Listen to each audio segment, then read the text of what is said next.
Researching today's show, we found a Facebook account belonging to my guest Peggy's dog. The dog named Princess Satori posted the following, quote, "I tried to friend Jen, but apparently I'm blocked. Who blocks a dog?" Close quotes. Then Peggy, the dog's owner, commented as herself with two simple words, "A bitch." So who is Peggy talking about? Well, she's actually talking about her own daughter, Jen.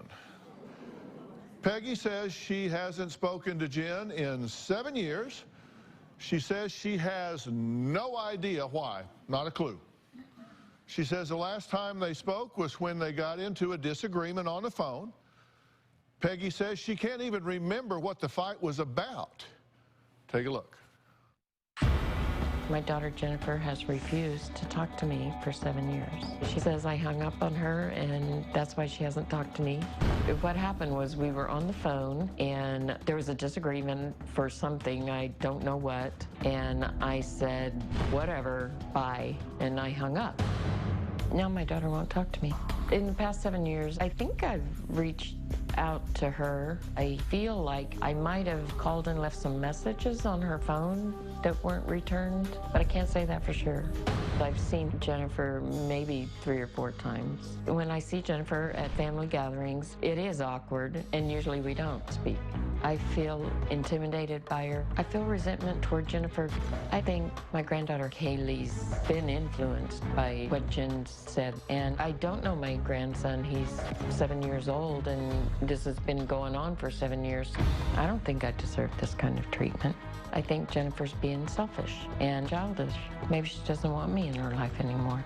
Not having Jennifer in my life, I would feel sad and hurt and lonely. She's the only one of my 3 children that are within driving distance, and I have no other family here, so I'm all alone. It's not my place to go to Jennifer. She should come apologize to me. Okay, now, I'm a parent. I have 2 children, you have 3. And my first reaction is when I looked at it was as a parent, I can't imagine not speaking to either of my children for 7 years, and I certainly can't imagine not speaking to one of them for 7 years and having no clue as to why. You have to help me understand that. How can you not know what the problem is? She hasn't given me a reason. The reason she said was because I hung up on her. You hang up on her, so okay, 7 years, you are exiled for 7 years because you hung up on her? Right. I think she just wanted to be angry, and that was the excuse that she had. So you're puzzled. Yes. You want this puzzle solved. I want it to stop. Because, listen, there are lots of families out there. There are lots of parents with adult children who have issues, and they're watching this saying, okay, I got a pad out. I want to figure out what's he going to tell her because I've got issues. I want to know, how do we close the gap here? How do we solve these issues? So have you tried? Have you done? I mean, you're the parent here. Parents never quit parenting. I don't care how old your kids get. If you're 70 and they're 50, you're 80, they're 60, whatever, you always are the parent. But you think you are owed the apology. If not an apology, at least an explanation. She's caused you pain. Why. Well, you said you want an apology because she's caused you pain. Right. She should apologize for the pain she's caused you. She's cut you off. You have a grandson that's a mystery, right? I really don't even know him. He's 7 years old, and Wow. This has been going on for 7 years. And you're just on the outside looking in? Yes. With no clue? Yes, sir. Well, Peggy's daughter, Jen, is here. Now, they've not talked in 7 years, and she is ready to talk to her mother. After 7 years of silence, it's going to happen right here today. Take a look. I stopped talking to my mom 7 years ago, and it was the best decision I've ever made. The reason I cut my mom off was because when my son was 8 days old, she called me and was upset because I had not informed her that my sister was coming to town to meet my son. I was annoyed by her anger towards me, and she hung up on me. The next day, she wrote me an email asking me if I was mad at her for something. And so I responded. I sat down and I wrote her what I call the 30 years of anger letter that outlined everything that I had been upset about in my childhood up until that point, and then I asked her to please respect me and not contact me. When I hit send, I was petrified. Then I felt relieved. My mom did not respond to my letter. My mom's lack of respect is what ultimately caused me to cut off my relationship with her. My mother is not a mother to me, she's just a person. I don't love my mom. If I never talked to my mom again, I would be okay with that. Well, Jen is here, as I said, so Jen, come on out.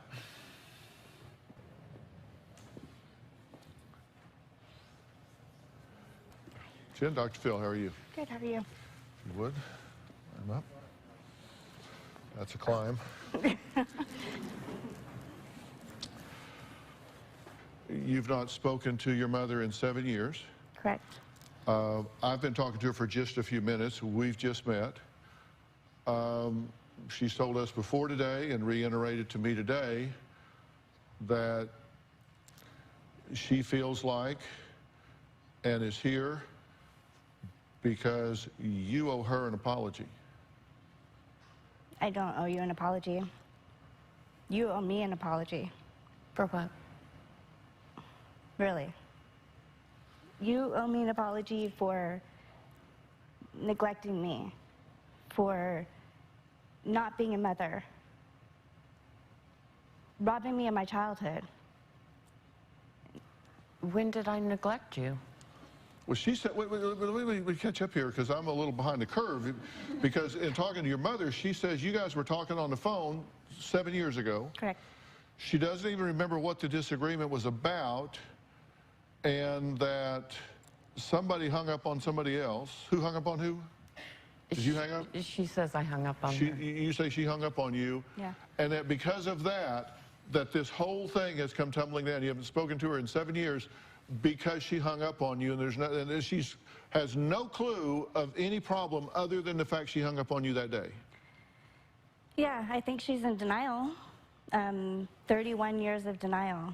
You hung up on me that day, and that was the last time I wanted to talk to you because I had 31 years of anger. Well, if there's more to that, then why did Jen cut her mom off? She says that, you know, I got 31 years of reasons to stop talking to my mother. We're going to find out what those are after the break.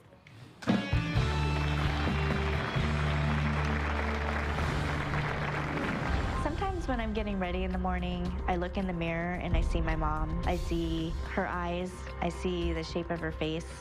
I feel disappointed because I know she's just an ugly person on the inside, which makes her ugly on the outside, and I don't want to be that person. I am afraid that I might be that person someday.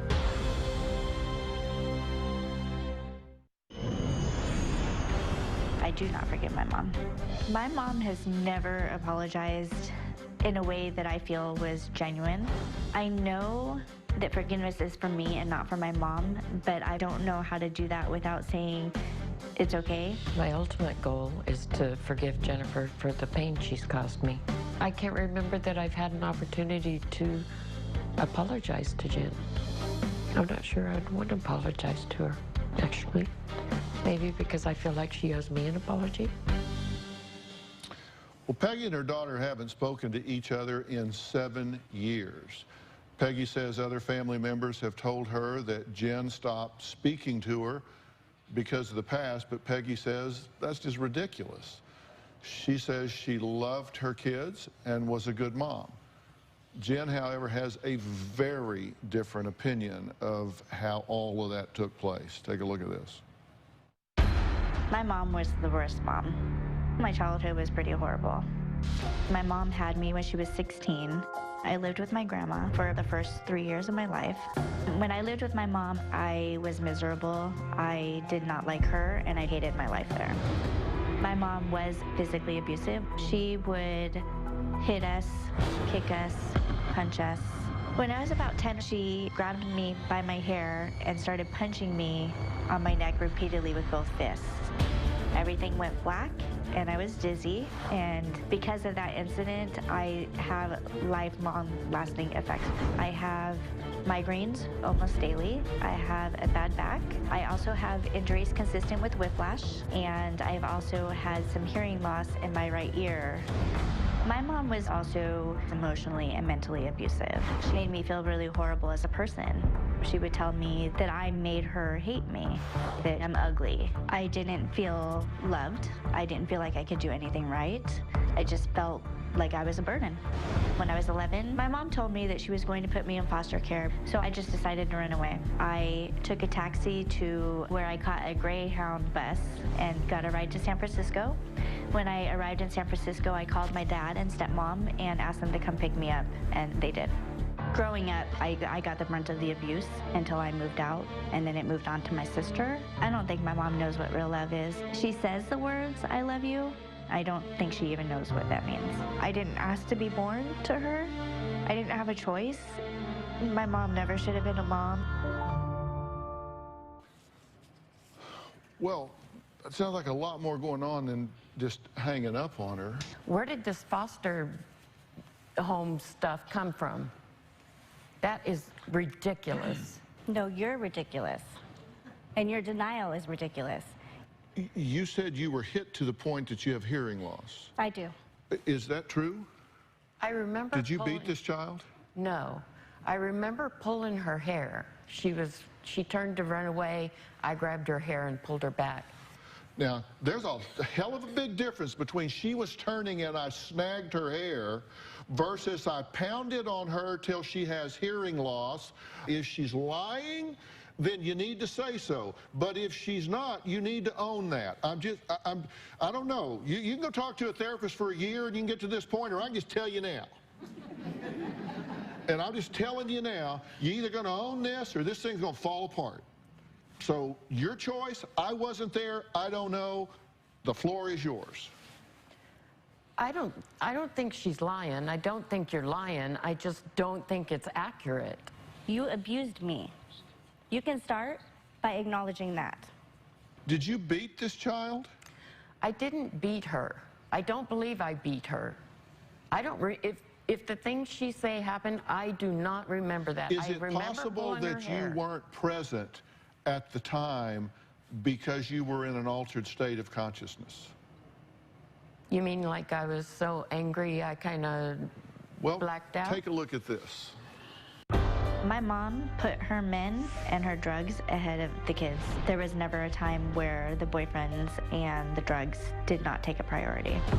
Between the ages of 9 to 14, my mom had so many boyfriends. I would say probably about 10 to 15. It was a revolving door, and I thought she was a slut.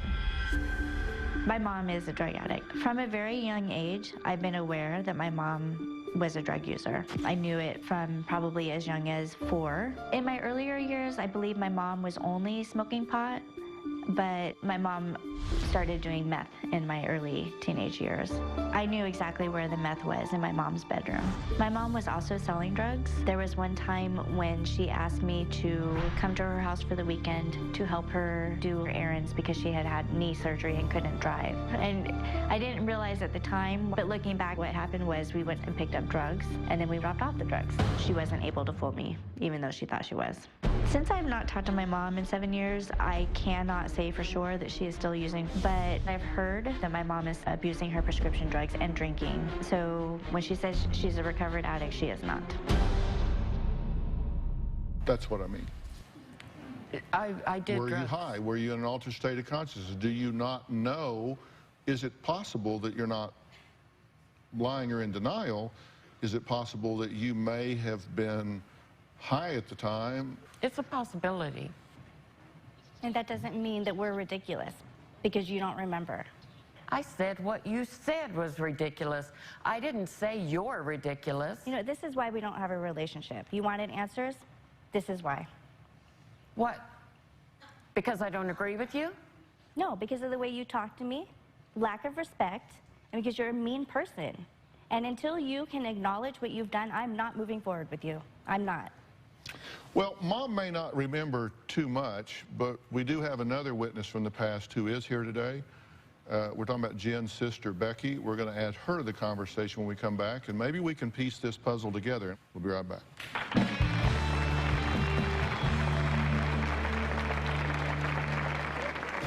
There have always been relationship issues in our family. I myself didn't speak to my mom for about 5 years. My mom is an amazing liar.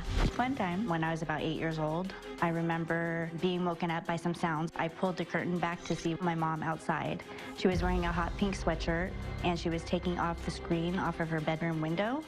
And I went back to sleep because I was not concerned. A short while later, my mom came in and woke my sister and I up and told us that somebody had broken into the house and raped her and that we needed to go to the police station. I asked her, why were you outside taking your screen off the window? And she said, I wasn't outside taking my screen off the window, but I know that she was outside.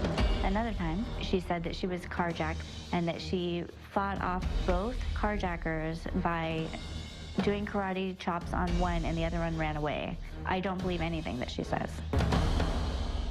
Well, Peggy wrote to the show twice asking for help with her estranged daughter, Jen. Jen says she's had so much anger built up that after 30-plus years of abuse and drama, that she just had to cut her mother off. Peggy's younger daughter, Becky, says she's been able to let go of the past, and she wants her sister to do the same. Take a look at what she has to say. It's been so long since Jen and my mom have spoken that it's just normal. I'm not losing any sleep over this. There have always been relationship issues in our family. I myself didn't speak to my mom for about 5 years. I moved out of the house when I was about 16 years old and didn't talk to her again until I was about 21. Our relationship was really strained at that time. I know that she was using drugs. It definitely wasn't the only thing that happened at that time. It was a hard time for everybody living in the house. It was just a hard time. I've definitely forgiven my mom for how our childhood went. Jen needs to learn to let things go so she can also move forward and not live so much in the past. Is Jen remembering this correctly? Was there abuse in this home during these years? There was abuse, yes. Okay, were you in fact abused? I was abused at times. And you remember being abusive with Becky, correct? I do. Started as discipline, and I do think that with Rebecca, or Becky, it crossed the line. So Becky here, who actually is on the side of wanting to put this behind and move on, is confirming what your other daughter is saying. I'm just curious what you say about that, because when we started out, it was just you and I here. It's like, I don't know. We were on the phone, and 7 years later, she's not talking to me, and who knows? Thin-skinned, I guess. Well, Dr. Phil, I admit there was drug usage, and I regret it, and I wish I could change it, and I can't. After Jennifer grew up, she came back to live with me when she had her oldest daughter. They came to live with me, and everything was okay then. So I don't understand why after she grew up and everything was okay, and then all of a sudden it's not okay. Why is that? I did come back and live with you for a few months. I was hoping that we could have an adult relationship. And we did. No, we did not. When Haley and I lived there, you were still the same person you were when I moved out. You weren't physically abusing me anymore, but you were still manipulating, you were mean, you were not loving to Haley. It was really awful. Do you remember sending me IMs when I was at work saying, why is it that the pots and pans can end up in the sink, but they can't get back into the drawer? When all I had done was done you a favor and did the dishes that were in the sink and I left them out to dry. Or when I had lit incense earlier in the day and you came down and woke me up in the middle of the night yelling at me about it. Okay? These are just small examples of the kind of person that you are. Haley and I did not live with you for very long because you had not changed. You didn't live with me for very long because you got your job and you got on your feet and you got an apartment. We were not happy. I'm sorry you weren't happy. So why did you just tell Dr. Phil that we were living there and everything was fine? It was not fine. The way I remember it, it was fine. Right, because you're in denial. This is my reality. That's yours. I can't be in denial of something that I don't remember. Did you make a false claim about the house being broken into and you being raped? No. She was outside taking the screen off of her bedroom window. There was somebody in the house. I went out the window. Were you naked? It was in the middle of the night. I didn't have time to get dressed.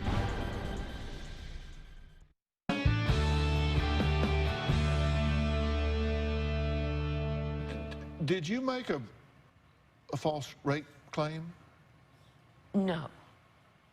Did you make a false claim about the house being broken into and you being raped? No. I think she did make a false rape claim. She was outside taking the screen off of her bedroom window. No, I wasn't. I stuck my head out the window and looked out there, but the screen was already off. No, you were outside. You were outside and you were wearing your hot pink sweatshirt. I will never forget it. I asked you about it that day. I was wearing that sweatshirt, yes. Did you claim the house was broken into a second time and you had to climb on the roof to escape the neighbor? Oh, I got up in the middle of the night. There was somebody in the house. I went out the window on the second floor onto the roof and tried to climb down the tree, and the tree broke and I broke my foot. Were you naked? I had a t-shirt on. But it was in the middle of the night. I didn't have time to get dressed before I went out. Did you claim you were carjacked? Yes. Were you?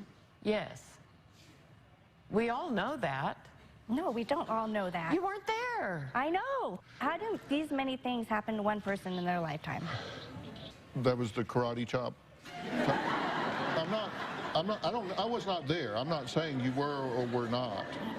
I'm asking about these things because I'm looking at a pattern of things that she's talking about with regard to manipulative and kind of attention-seeking behavior, because it's her belief that you have faked rape claims and carjackings and that you've left voicemails about eating moldy food from a store to try to get money when you didn't actually do that. What? Oh my God. Tell me about this. Can I ask This was in '06 that you left a voicemail saying you ate moldy tortillas and wanted to file a complaint against the store, and that you actually asked for your granddaughter's social security number. And the tortillas were moldy. Haley and I believe Haley ate them with me, correctly? Correct? That's what you said. Yeah.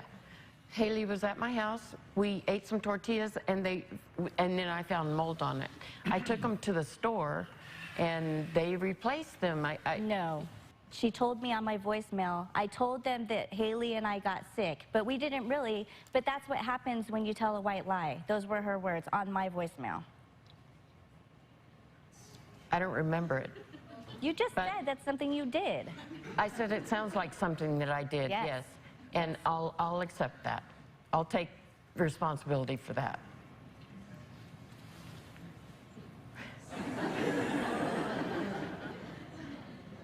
I've been looking at Twitter that's been rolling up while we've been talking about this. Jordana 951 says, if you want your daughters to get over the past, then give them a way to close those doors and open new healthy ones. At Pretty Unlimited says, sometimes people don't admit and apologize. They'd rather save face than save their relationships. At Feral Woman says, sometimes people have moms that shouldn't have children. I did.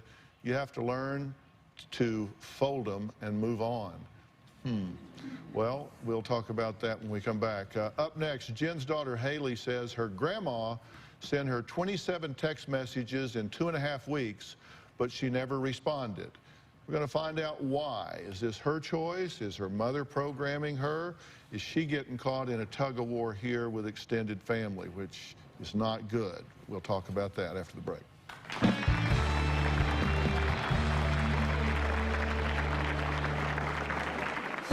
I have not not spoken to my grandmother in about 3 years. If I could say anything to my grandmother, I would just ask her to get help. Closed captioning provided by... There's only one egg that just tastes better, with more vitamins and 25% less saturated fat. Only Eggland's Best. Better taste, better nutrition, better eggs.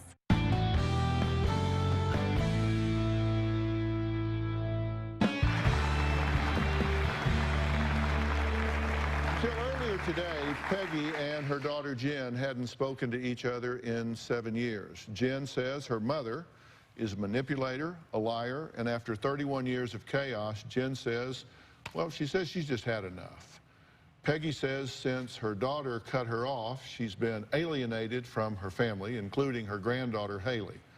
Now, Haley says it was her choice to stop talking to her grandmother and says she really doesn't miss her. Take a look. I have not spoken to my grandmother in about 3 years.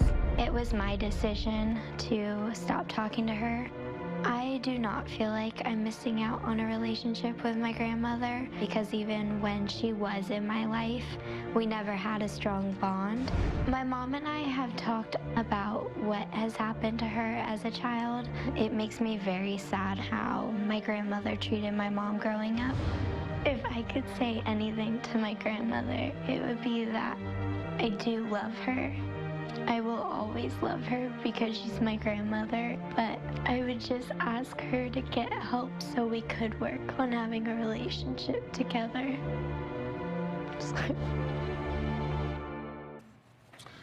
Well, Haley, thank you for joining us. You wanted to be part of this conversation, and I respected that and wanted you to be here.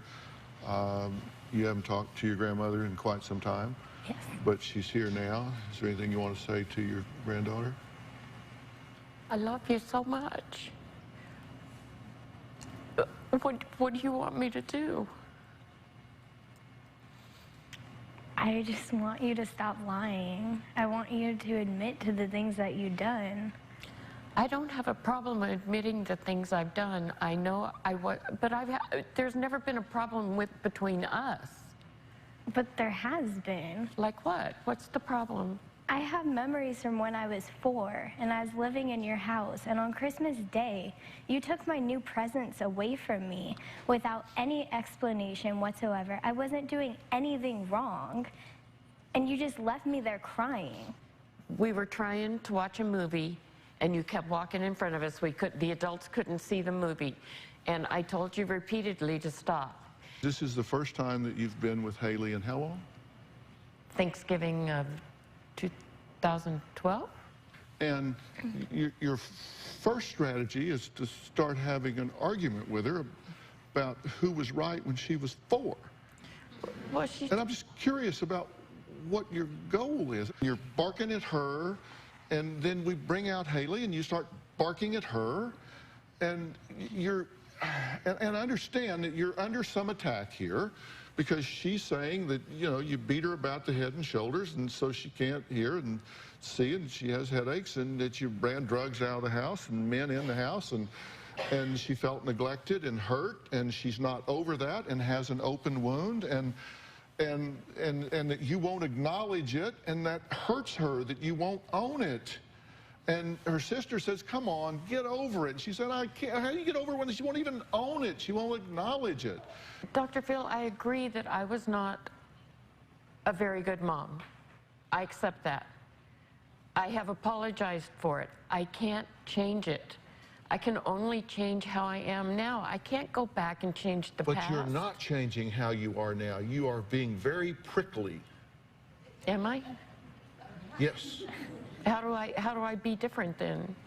How can I change it? You take the chip off your shoulder and you recognize that when this child was in a position that she couldn't speak up, you bullied and abused her. And now she's in a position that she can speak up, you are combative with her. Coming up, I'm going to tell Peggy what I do think needs to happen if this family is ever going to heal. We'll be right back.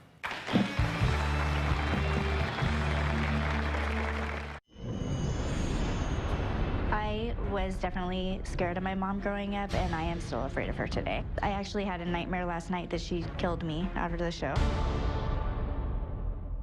I think you have some very legitimate complaints here. I do. I think you have some very legitimate complaints. I think your mother made some really poor choices as a parent at the time. I give her huge credit for being here. I'm not saying it means you run and jump in her arms. I'm not saying that at all. But I'm saying this. Family is very, very important. Extended family is very, very important. And I think what you do is you start taking small steps. I want to help you do that. Now, you two live in different towns, and I'm even going to fix that for you. Everybody knows that Jay and I have developed this Doctor on Demand that we have. We do medical work with that, where you can go to our app and be in front of a board-certified doctor in a matter of minutes. We also do mental health services with that as well. And so you're able to do full-on therapy sessions with the therapist from your home, and you can do them from remote locations together on your smartphone or on your computer or whatever. I've already made arrangements for the two of you because you said you were willing to take a step at a time. So we contacted our clinical psychologist, Dr. Sunita Mehta, and she's actually joining us over the Doctor on Demand site right now. Dr. Mehta, are you there? Yes, hello. Hi, Dr. Phil. You've been listening to a lot of this, correct? I have, yes. And you see there's a lot of work to do because there is a lot of history here, but we do have two willing spirits here. And I'm really asking if you will work with these two. It'll be up to you whether you do this individual and then together or whatever, but if you will take these two under your very skilled wing and see if we can heal this family and bring them back together, because I truly believe their hearts are in the right place. Definitely, definitely. And you're willing to do this, right? Yes. You know, it was interesting, at the break, Peggy leaned over and said, is it at all possible for me to take a drug test while I'm here to prove that I am not on drugs and that I am clean and sober? And I said, absolutely, we do that all the time. And I will take her up on that offer, and we will do that immediately on break here, just so you know that she's made a good faith offer here, and we'll move forward, because I want us to actually go forward and do this. Coming up, my next guest says she gets dirty looks whenever she parks in the handicap section, but she says she's legitimately handicapped. We'll find out more about her condition next.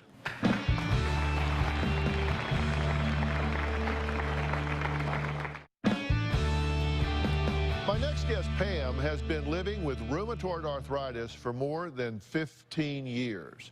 At one point, she was virtually bedridden for 2 years. Yet Pam says people still don't understand how debilitating the condition is. Take a look. This is not your grandma's bad knee. This is so much more than just arthritis. This is a disease people can't see. So if I park in a disabled parking space, I've had ugly comments. Hey, miss, you're not disabled. You can't park there. And I just want to say, if only you could walk in my body for 10 minutes. It affects my lungs, my kidneys, my joints. I can't be the mom that my kids want or deserve. I can't make plans and say, let's go to the ballpark. Let's go on vacation. RA is a living hell. Well, Pam is here, and also joining us is our really good friend, Dr. Frida Lewis Hall, Chief Medical Officer of Pfizer. So welcome. Appreciate you guys. Doctor, explain to us exactly what rheumatoid arthritis is and its symptoms, because I fear so much, and I know this with some members of my own family, people that sometimes suffer from this and don't know it, and therefore they don't do what they need to do to stop or to treat it. And it's important to do early diagnosis and early treatment in this disease, because it is a very serious disease, as Pam is telling us. So rheumatoid arthritis, or RA as we call it, is an autoimmune disease. That means our body's defense system essentially attacks normal, healthy tissue like the joints. And this inflammation that's caused by that can actually ultimately lead to joint destruction. It's also not just a joint disease, it's a systemic illness, so it affects other tissues like the heart, the lung, and sometimes the eyes. So, and a lot of people do get this confused with osteoarthritis, which is the most common form of arthritis. You called it, I think, your grandma's bum knee, right? And not that that's anything to sneeze at. Not at all, not at all. That too is a very serious disease. Right. It's different though. It is caused by wear and tear over time on the joints, and often affects older people. Remember, RA is systemic, it's autoimmune, and it affects women 3 times more often than it does men. And it's got a wide array of symptoms. The joints tend to be swollen and warm and red and tender to the touch and very painful. Morning stiffness is characteristic and lasts for a very long time. In addition, you can have fever, fatigue, weight loss, and some people get nodules underneath the skin called rheumatoid nodules. Right. And I think it's important for people to know this, because it's systemic, it does affect these other body parts and systems, so it can be a really life-threatening disease in terms of spreading. And have you had to deal with some of those issues? Yes, I've gone to the hospital twice since diagnosis with pleurisy, which is affecting the lungs. You know, I have the joint swelling, I have the fatigue especially, and I have rheumatoid nodules in some areas. Yeah, and I've had this in my family, and I've seen it, and I actually did my doctoral dissertation on the treatment of rheumatoid arthritis way back when we were still chiseling this out on stone tablets and stuff, and there's been huge strides have been made in the treatment of rheumatoid arthritis in the last years. Absolutely, and it is so very important to get an early diagnosis. So if you have any of these symptoms at any age, really urgently get to talk to someone about this. Speak with a rheumatologist, a specialist in this area, because you want to ensure an early diagnosis and a treatment plan that's really designed to be suited to you, because there are a wide range of options. And this is especially important because if you look at what can happen in RA, it is often a progressive disease, and any delays in diagnosis or treatment really increase the risk of longer-term destruction of the joints and disability. Does this cycle with you? Do you have some times that are better than others for you? Definitely. You know, I wake up, I'm very stiff in the mornings. It takes sometimes as long as 3 hours to work through that. And then I have to go throughout my day, and at the end of the day, it's just exhausting. It's hard to get through the day. Yeah, but if you, and I think the key is if people, no matter what their age, if they get to it early, makes a huge difference, right? Absolutely, absolutely. And I think it's so important, and I say this to you, and I say it to people, I don't know why people struggle with this so much. If you have a disease, I don't care what it is, and certainly with something like arthritis, it's important to not put up a front, but to be real with family and friends and let them know so they can educate themselves about it. And it's important to understand that there are psychological components to this, because any chronic condition, it can really be frustrating. It can wear you down attitude-wise, right? Yes, definitely. I mean, it affects me socially, you know, with friends, with family, and I find myself lying to everybody, yeah, I'm fine, but I'm not. I hide behind the smile. Yeah, and then it starts to feel very lonely. Definitely. Then you start to get depressed. Then you start to feel isolated, and it just starts to snowball. And attitude is so important in complying with treatment regimen and doing all the things that are so important. Of course, information is always key, and we have some information on gethealthystayhealthy.com for people who are suffering with rheumatoid arthritis to help get those conversations going with friends, family, and with medical professionals. I thank all of my guests today, especially Dr. Frida Lewis Hall. For more information on today's show, you can visit drphil.com. We'll see you next time. Thanks so much. Pam, thanks for talking about this. It really impacts a lot of people that have this. Thanks so much. Good job. Thanks.